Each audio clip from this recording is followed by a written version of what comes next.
오늘의 말씀은 예레미야 24장 1절부터 10절까지 말씀입니다. 바벨론의 느부갓네살 왕이 유다 왕 여호야김의 아들 여고냐와 유다 고관들과 목공들과 철공들을 예루살렘에서 바벨론으로 옮긴 후에 여호와께서 여호와의 성전 앞에 놓인 무화과 두 광주리를 내게 보이셨는데, 한 광주리에는 처음 익은 듯한 극히 좋은 무화과가 있고, 한 광주리에는 나빠서 먹을 수 없는 극히 나쁜 무화과가 있더라. 여호와께서 내게 이르시되, 예레미야야, 내가 무엇을 보느냐 하시매, 내가 대답하되, 무화과이온데 그 좋은 무화과는 극히 좋고 그 나쁜 것은 아주 나빠서 먹을 수 없게 나쁘니이다 하니, 여호와의 말씀이 또 내게 임하니라.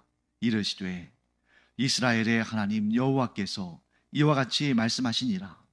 내가 이곳에서 옮겨 갈대아인의 땅에 이르게 한 유다 포로를 이 좋은 무화과 같이 잘 돌볼 것이라. 내가 그들을 돌아보아 좋게 하여 다시 이 땅으로 인도하여 세우고 헐지 아니하며 심고 뽑지 아니하겠고, 내가 여호와인 줄 아는 마음을 그들에게 주어서 그들이 전심으로 내게 돌아오게 하리니, 그들은 내 백성이 되겠고 나는 그들의 하나님이 되리라. 여호와께서 이와 같이 말씀하시니라.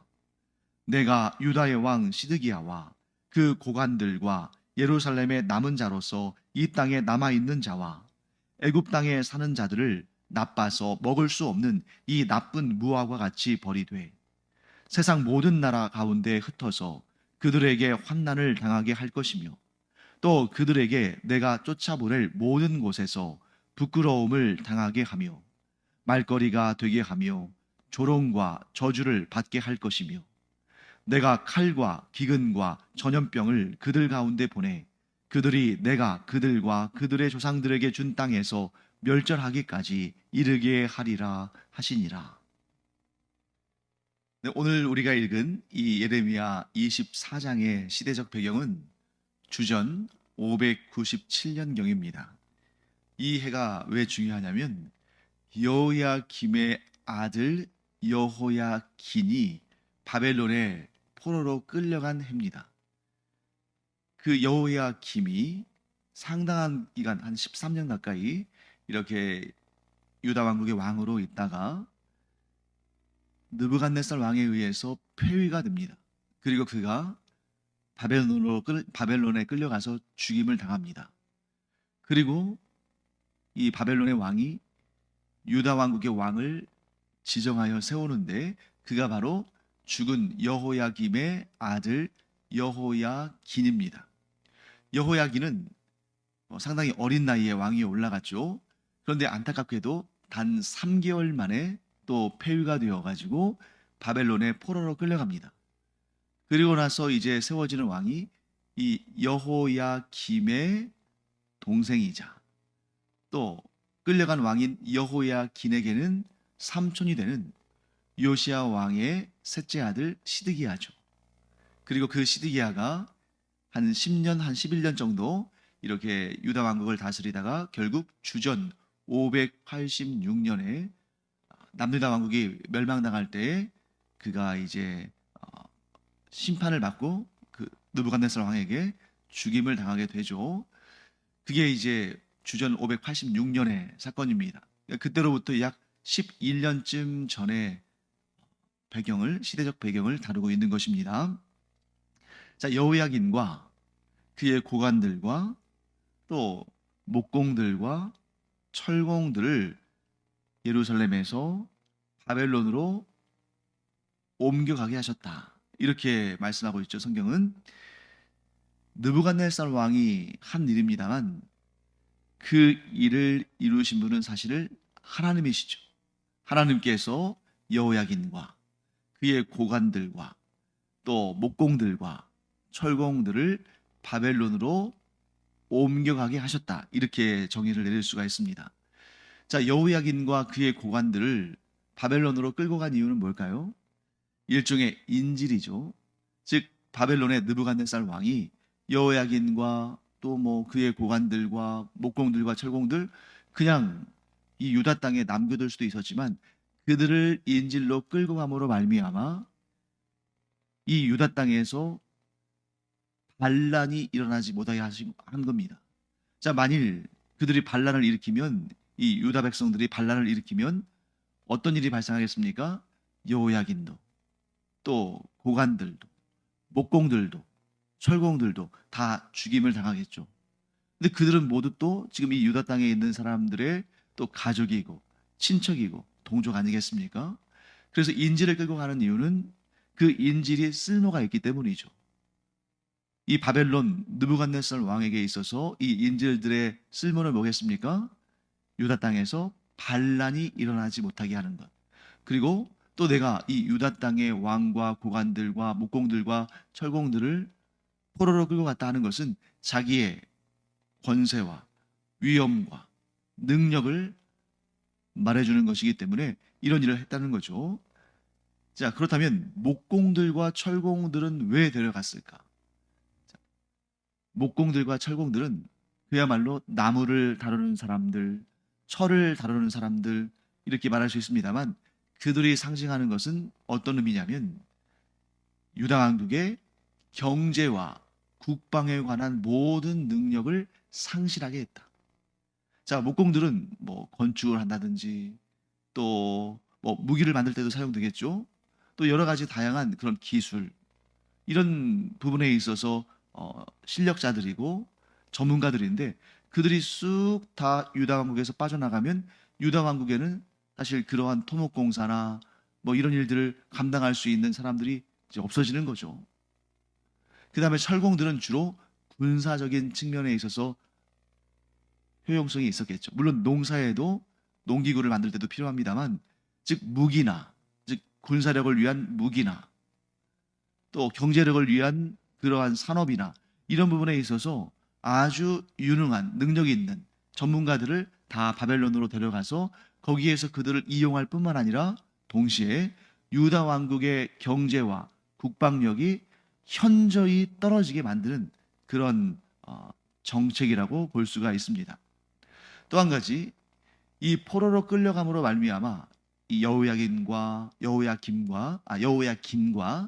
그리고 그의 고관들과 목공들과 철공들이 포로로 끌려감으로 인해서 이 시기는 정부가 마치 두 개인 것처럼, 그러니까 예전에 우리가 일제 시대를 경험할 때에 그 중국에 또 임시정부가 있는 것처럼 지금 이런 상황은 여호야긴과 그의 고관들이 바벨론으로 끌려가서 거기에서 그 유대인들의 커뮤니티, 유대인들의 공동체를 이루며 그곳에 있지 않겠습니까?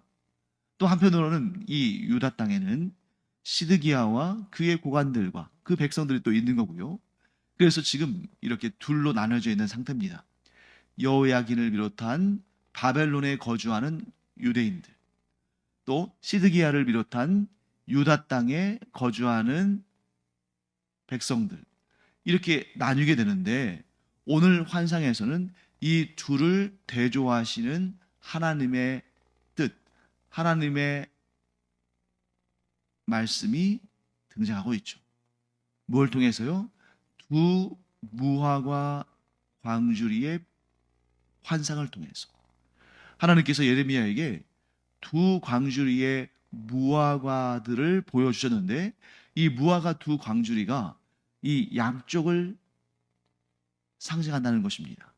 한쪽은 바벨론에 끌려간 여호야긴과 그의 고관들과 목공들과 철공들 그리고 포로로 끌려간 유다 백성들, 그리고 한쪽은 시드기야 왕과 그의 고관들과 이 유다 땅에 남아있는 사람들.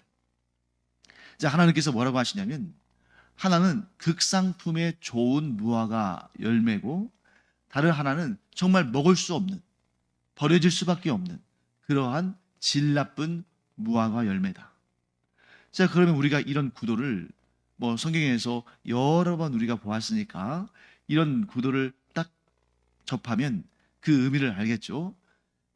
두 무리가 있는데 그 중에 한쪽은 하나님께서 참 기뻐하시고 소중히 여기시고 존귀하게 사용하실 사람들이고, 다른 하나의 무리는 하나님께서 진노하시고 하나님께서 무익하다 하시며 하나님께서 버리신 그런 무리겠죠.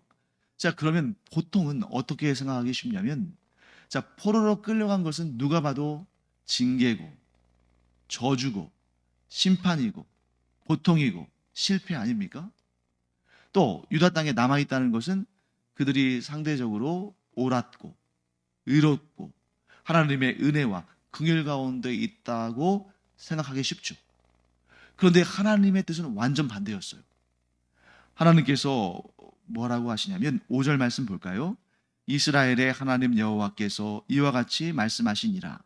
내가 이곳에서 옮겨 갈대아인의 땅에 이르게 한 유다 포로를 이 좋은 무화과 같이 잘 돌볼 것이라.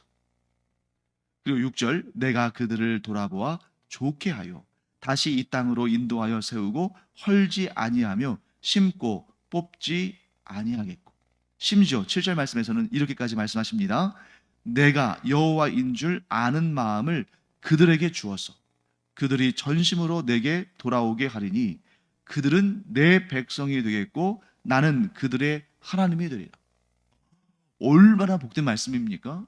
하나님께서 그들을 구원하실 것이고 회복시켜 주실 것이고, 아니 이전보다 더 좋게 하실 것이고, 그래서 내가 그들을 택하여 나의 백성으로 삼을 것이고 그들은 나를 하나님이라고 할 것이다. 곧 깨어진 언약 관계가 회복될 텐데, 그것이 여호야긴과 그와 함께한 사람들, 곧 바벨론의 포로로 끌려간 사람들을 통해서 하나님께서 이러한 일을 이루실 것이다, 이렇게 말씀하신다는 것입니다. 굉장히 의외겠죠. 자, 우리가 이 본문을 읽어본 적이 있다면 그렇구나 하겠지만, 만일 이 본문을 처음으로 접한 분들이 계시다면 전혀 생각과는 다른 거죠. 포로로 끌려간 사람들이 오히려 복되다, 유다 땅에 남아있는 사람들이 오히려 악하다. 우리의 생각과는 완전히 반대가 되는 그러한 모습을 보게 됩니다.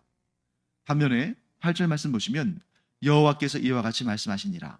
내가 유다의 왕 시드기야와 그 고관들과 예루살렘의 남은 자로서 이 땅에 남아있는 자와 애굽 땅에 사는 자들을 나빠서 먹을 수 없는 이 나쁜 무화과 같이 버리되, 9절 세상 모든 나라 가운데 흩어서 그들에게 환난을 당하게 할 것이며 또 그들에게 내가 쫓아보낼 모든 곳에서 부끄러움을 당하게 하며 말거리가 되게 하며 조롱과 저주를 받게 할 것이며, 10절 내가 칼과 기근과 전염병을 그들 가운데 보내 그들이 내가 그들과 그들의 조상들에게 준 땅에서 멸절하기까지 이르게 하리라 하시니라. 유다 땅에 남아있는 사람들, 그리고 애굽 땅으로 피신한 사람들, 이런 사람들은 자신들이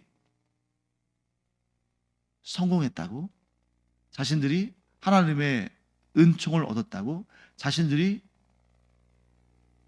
행운이라고, 복이 있다고, 다행이라고 그렇게 생각했을 겁니다. 저 잔혹한 바벨론 왕에게 우리가 끌려가지 않았으니 우리야말로 하나님의 은혜를 얻은 자들 아닌가 하고 스스로 자기 자신을 높이고 평안하다고 생각하고 자신들이 하나님의 택함받은 사람들이라고 그렇게 생각했을 것입니다. 그런데 도리어 하나님께서는 예레미야를 통해서 뭐라고 하십니까? 시드기야와 그 땅에 남아있는 사람들, 그리고 애굽 땅으로 피신한 사람들이 오히려 나의 버림을 받아서 그들이 쫓겨간 그곳에서 환난을 당하고 심지어 멸절당하기까지 그들이 심판을 받을 것이다, 이렇게 말씀하신다는 것입니다.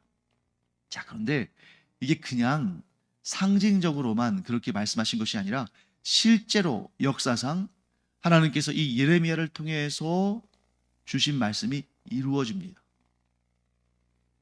그것도 대략 한 50년 가까이 지나서 한 48년쯤 지나서 이루어져요.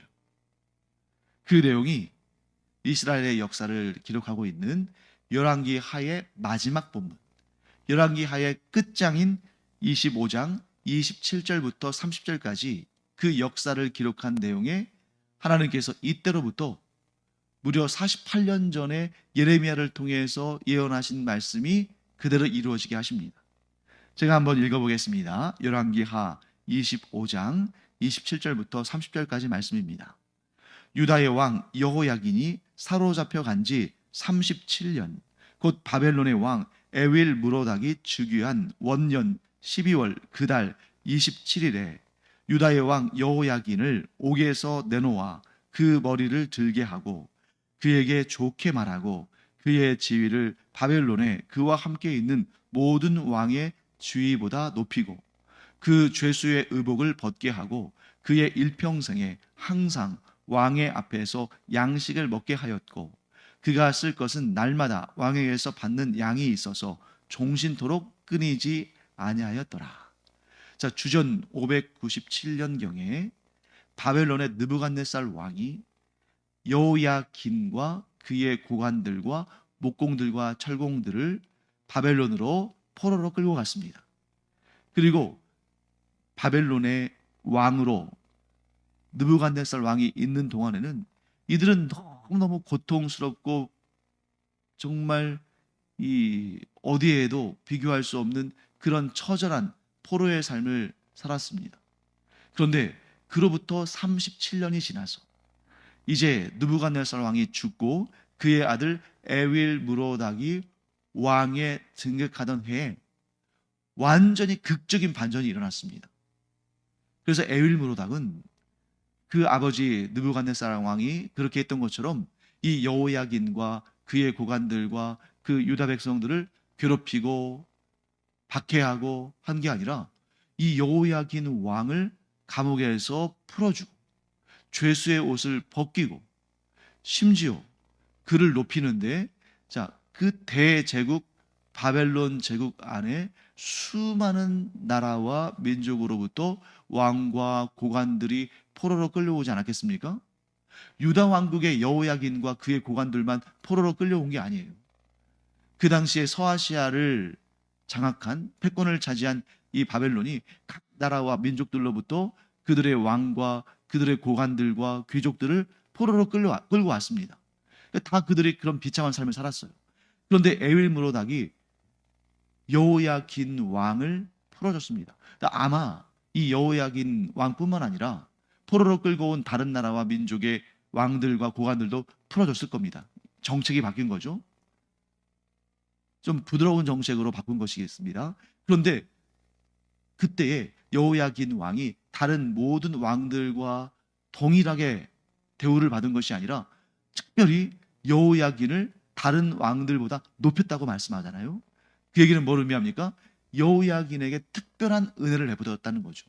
심지어 왕과 함께 그 왕궁에서 음식을 먹게 하고 또 날마다 어떤 일정한 양을 정해서 필요한 것들을 종신토록, 즉 죽을 때까지 계속 공급했다는 겁니다. 자, 이런 일은 정말 이런 일이 일어났을까 싶을 정도로 의외고 정말 이게 사실일까? 아니면 유대민족이 나중에 이런 역사적 사실들을 기록하면서 자기 민족 얘기니까 자신들과 관련된 얘기니까 이렇게 민족 우월주의, 민족 중심주의로 과장되게 표현한 거 아닐까? 그러니까 사실은 원래는 이 에윌 무로닥 왕이 화합 정책, 융화 정책, 관대한 정책을 펼치면서 각 나라와 민족으로부터 정복한 나라와 민족의 왕과 귀족들을 고관들을 끌고 왔는데 아버지와는 다른 정책으로 그들을 풀어주고 그들에게 친절을 베풀었다. 이 정도인데 유대의 사관들이 이 역사를 기록하면서 막 과장되게 여호야긴을 그 모든 왕들보다 높이고 왕의 궁전에서 함께 음식을 먹게 하고 또 그에게 필요한 모든 것들을 풍성하게 그 양을 정해서 매일같이 공급하고 이런 일은 역사적으로 있지 않았는데 과장했을 것이다. 이렇게 말할 수도 있습니다. 그런데 성경의 역사 기록은 그렇게 허술하지 않아요.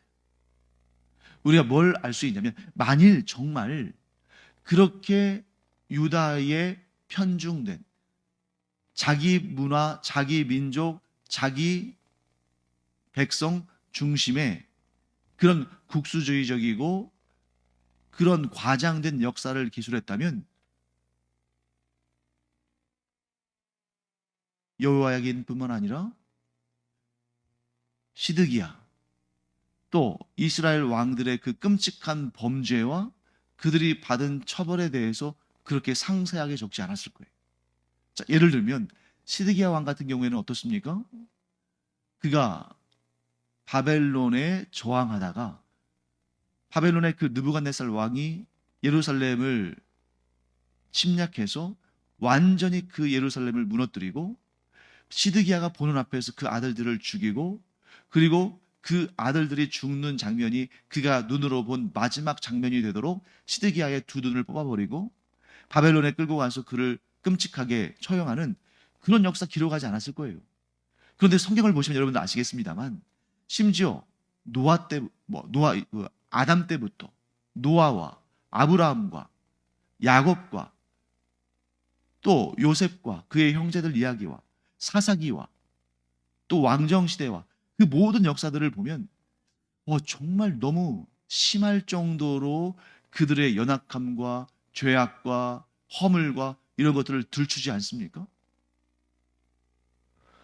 믿음의 조상 아브라함, 만약에 사람들이 자기들 마음대로 그 내용을 기록했다면 자신들의 조상이니까 얼마나 좋은 일만 썼겠어요. 그런데 그가 겁장이처럼 하나님의 약속을 온전히 믿지 못해서 애굽 땅에 갔을 때에 거기에서 자기의 아내 사라를 누이 동생이라고 속여서 그렇게 해서 자기의 생명을 보존하고자 하는, 또 나중에 이삭도 똑같이 그런 일을 하죠. 또 야곱은 또 어떻습니까? 형의 장자의 그 권세를, 그 권위를 빼앗기 위해서 거짓말하고 속이고, 형제지간에 또 아버지도 속였죠. 얼마나 많은 비도덕적이고 비양심적이며 불법적이고 부정하며 불의한 그런 역사들, 그런 실패들, 그런 허물들, 그런 잘못들이 얼마나 많이 나와요. 자, 그런 것을 보면서 정말 제대로 그들의 치부까지도 다 정확히 기록했구나, 그렇게 생각하면서 여호야긴이 높임을 받은 에윌므로닥 왕에 의해서 높여지는 그런 내용은 이건 과장일 거야. 또 나중에 다니엘서에 가서 거기에 나오는 그런 내용들, 벨사살 왕이 다니엘의 그 글자, 손가락에 나와서 쓴 글자를 해석해 주는 것으로 인해서 그를 제국의 세 번째 권위자로 세우는 것, 또 나중에 이제 바사, 곧 페르시아가 이제 이 나라를 다스리면서 이스라엘이 그들의 지배 아래에 있을 때에 모르드게와 에스더의 일들, 이런 것들이 다 과장된 거라고 생각하면 이거야말로 공평하지 않은 거잖아요. 성경은 아무리 위대한 믿음의 조상이라 할지라도 그들의 허물과 죄와 문제를 그대로 기록하고 있고, 또 우리가 보기에 정말 이런 일이 일어났을까 싶을 정도로 정말 대단한 그런 일들, 그것도 역시 있는 그대로 역사적 사실 그대로 기록하고 있다는 것입니다. 그러므로 우리가 뭘 할 수 있습니까? 우리는 이 여호야긴이 에윌 무로닥에 의해서 감옥에서 풀려나고 죄수의 옷을 벗고 도리어 그가 왕궁에서 식사를 하고 그에게 필요한 모든 것을 왕이 충분히 넉넉하게 날마다 공급하고 하나님께서 그를 회복시키고, 이런 모든 것들이 역사적 사실이라는 것을 알 수 있고, 그리고 또 한 가지, 왜 그렇게 했을까? 에윌 무로닥이 왜 여호야긴을 풀어주고, 뭐 다른 왕들도 다 풀어줬을 수 있지만, 그런데 왜 모든 왕들 가운데 그를 높였을까? 그에게 은혜를 베풀었을까? 자, 이 열왕기하 25장에는 그런 내용이 나와 있지 않기 때문에 그냥 그 사건, 사실만 기록하고 있고, 왜 그런 은혜를 입었는지 나와 있지 않기 때문에 우리가 정확히 알지 못하지만 그 답을 이 예레미야서 24장에서 알게 되는 거죠. 사실 그 일은 이미 하나님께서 그 일이 일어나기 48년 전에 예레미야를 통해서 예언케 하셨습니다. 뭘 통해서요? 두 무화과 광주리의 비유를 통해서 하나님께서 여호야긴과 그와 함께 포로로 끌려간 고관들과 목공들과 철공들에게 은혜를 베푸시고 그들을 택하시고 그들을 회복시키시고 그들을 통해서 하나님의 언약을 다시 체결하시겠다. 열왕기하 25장 그 역사로부터 무려 48년 전에 하나님께서 말씀하신 그 내용이 48년 후에 이루어진 것입니다. 정말 놀라운 일이죠. 사랑하는 성도 여러분, 여호야긴이 그렇게 높임을 받은 것, 그가 회복된 것, 무엇 때문입니까? 온전히 하나님의 은혜 때문이다. 왜냐하면 여호야긴은 뭐 한 일이 없어요. 그냥 무력한 왕이었습니다. 유다 왕국의 그 마지막 때에 정말 이러지도 못하고 저러지도 못하는 단 3개월밖에 왕위에 있지 못한 그런 어린 왕이었어요. 그가 바벨론에 끌려간 것도 자기의 의지가 아닙니다. 또 저항할 수도 없었습니다. 또 37년 동안 그 바벨론의 감옥에서 고생하고 고통을 당한 것, 그가 어떻게 할 수가 없었어요. 그런데 그가 그 감옥에서 나오고 다른 모든 왕들보다 높아지고 그렇게 에윌무로닥의 은혜를 얻게 된 것, 그거 하나님께서 은혜를 베푸신 거죠. 그러므로 우리가 오늘 이 말씀을 통해서 아주 중요하게 깨닫게 되는 내용은 이겁니다. 우리는 내 자신을 자랑할 것도 없고 내 자신에 대해서 비관할 것도 없습니다. 우리가 우리의 인생을 그렇게 이끌어갈 수 있는 능력이 없어요. 우리의 인생을 우리가 비참하게 만들 수도 없고 우리의 인생을 우리가 찬란하게 만들 수도 없습니다. 우리에게 그런 능력이 없습니다. 그러나 우리는 무엇을 할 수 있는 능력이 있어요? 하나님의 은혜를 구하며 그 은혜를 간구함으로 그 은혜를 얻을 능력이 우리 가운데 있다는 거죠. 내가 내 힘으로 살고 내 능력으로, 내 지혜로, 내 주관으로 내 인생을 이끌어가는 것이 아니라 내 인생은 하나님의 그 은혜의 손 안에 있습니다라고 고백하며 하나님의 은혜를 구하는 것, 그것이 가장 복되고 지혜로운 삶의 모습입니다. 사랑하는 성도 여러분, 우리가 우리의 삶을 우리 스스로 주관하고자 한다면 멸망할 수밖에 없어요. 왜? 우리는 그런 능력, 우리 스스로를 구원할 수 있는 능력이 없거든요. 시드기야 왕이 자기가 유다 왕국의 왕이라고, 이 나라를 어떻게 한번 살려보겠다고, 이 나라를 어떻게 하면 내가 잘 이끌어 보겠다고, 그렇게 해서 나온 그 머리에서 나온 정책이 바벨론의 느부갓네살 왕에게 반기를 드는 거였습니다. 애굽과 합세해서 대적하면 이길 수 있을 거라고 생각했어요. 그런데 결국 자기 자신이 나라를 어떻게 잘 해보겠다는 그 생각이 결국에는 유다 왕국을 멸망시키고 자기 자신도 죽게 되는 그러한 오판이 된 거죠. 우리의 인생, 우리 스스로 책임질 수 없습니다. 우리가 주관할 수 없습니다. 그럴 능력이 없어요. 우리는 그저 우리의 모든 것을 주관하시고 복을 주시고 은혜를 베푸시는 하나님께 간절히 하나님의 은혜를 간구하면서 그 은혜를 누리면서 살아가는 그런 하나님의 사람들 되기를 간절히 축원합니다. 기도하겠습니다. 하나님, 저희가 인생 가운데 나름대로 열심히 수고도 하고 노력도 하고 하나님께서 저희에게 맡기신 그 인생을 잘 살기 위해서 성실하게 수고하는 것 필요합니다. 그런데 시드기야 왕처럼 마치 내 인생 내가 주관하는 것처럼, 내 인생 내가 주인인 것처럼, 내 인생 내가 어떻게든 내가 원하는 대로 할 수 있는 것처럼 그렇게 살았다가는 결국 멸망할 수밖에 없다는 것을 이 이스라엘의 역사를 통해서, 이 성경의 내용들을 통해서 알게 됩니다. 그러므로 저희가 주어진 삶의 순간마다 최선을 다해서 하나님 앞에 부끄럽지 않은 인생을 사는 저희들 되기를 원합니다. 그러면서 동시에 내 인생 하나님의 은혜의 손 가운데 있다는 것을 고백하며 하나님의 은혜를 구하며 그 은혜를 얻는 저희들 되기를 원하오니 하나님, 한없이 풍성하신 그 은혜를 저희에게 베풀어 주시옵소서. 감사드리며 예수님의 이름으로 축복하며 기도합니다. 아멘. 기도하는 시간입니다. 우리가 이것저것 우리 생각이 복잡하기도 하고 이런 것 저런 것 내가 이루어야 한다는 그런 부담감도 있고 합니다만, 네, 좋습니다. 하나님께서 우리에게 주신 그 인생의 소중한 시간들 열심히, 성실히, 책임감 있게 살아가기 바랍니다.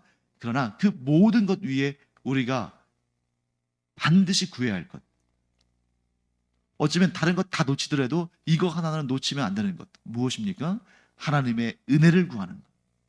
오늘도 하나님의 은혜를 구하고 그 은혜로 충만한 우리 모두가 되기를 축원합니다. 기도하겠습니다.